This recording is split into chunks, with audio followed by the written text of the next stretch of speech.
धर्म की बात तो हम लोग ये सोचते हैं कि धर्म की बात, धर्म की रक्षा की बात तो सिर्फ भगवान विष्णु ही करेंगे।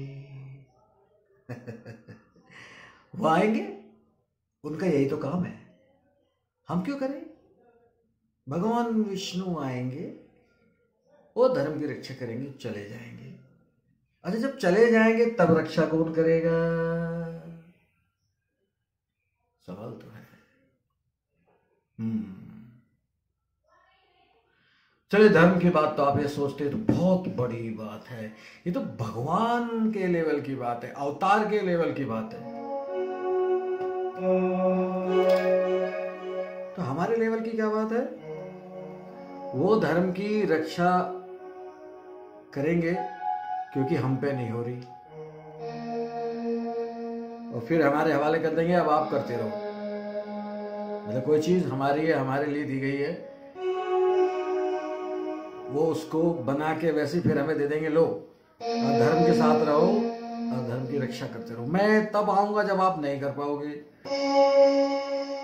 मैं ये कहता हूं, अगर आप धर्म को उस तरह नहीं समझ पा रहे हैं तो फिर इस तरह समझिए कि हम अपने अपने चरित्र की रक्षा तो करें।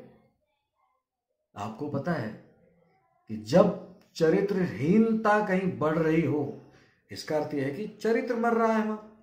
और चरित्र का मतलब संस्कार मर रहे हैं। उस चरित्र का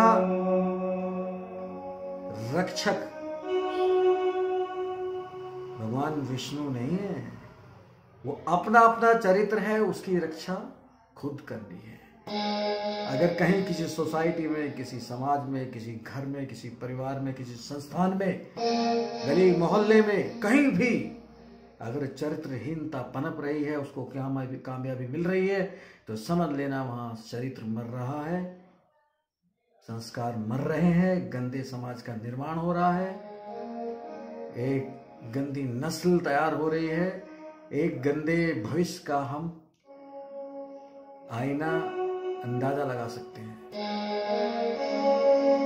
अगर धर्म की रक्षा की जिम्मेदारी वैसे तो हमारी ही है, पर अगर हम जब नाकाम हो जाते हैं तो तब भगवान विष्णु धर्म की रक्षा करके हमें सौंप देते हैं, अब आप रक्षा करते हुए इसको चलाइए संसार को। मगर चरित्र की रक्षा करना हमारी खुद की है। धर्म और चरित्र में अंतर है। अगर हमारे आसपास चरित्रहीनता, सबसे पहले हमारी चरित्रहीनता अगर बढ़ रही है तो इसका अर्थ ये लगा लो कि अधर्म ही बढ़ रहा है, यानी कि हम खुद अपने कंट्रोल में नहीं है। सब ऐसी जनसंख्या बढ़ जाए तो समझ लीजिए कि सच में ईश्वर के अवतार की जरूरत है।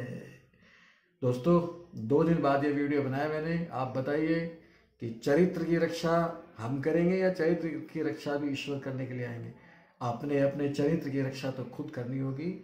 धर्म की रक्षा, धर्म की स्थापना करने के लिए ईश्वर आते हैं, उसके बाद स्थापना करने के बाद भी हमें सौंप जाते हैं, आप रक्षा करते रहिए। पर धर्म की रक्षा करने से पहले अगर हम अपने चरित्र की रक्षा भी नहीं कर पाएंगे तो धर्म की रक्षा कैसे करेंगे? धर्म कोई संभाल के दे भी जाएगा तो कैसे संभालेंगे जब तक हम अपना चरित्र नहीं संभालेंगे? तो धर्म की रक्षा करने से पहले अपने चरित्र की रक्षा जरूरी है।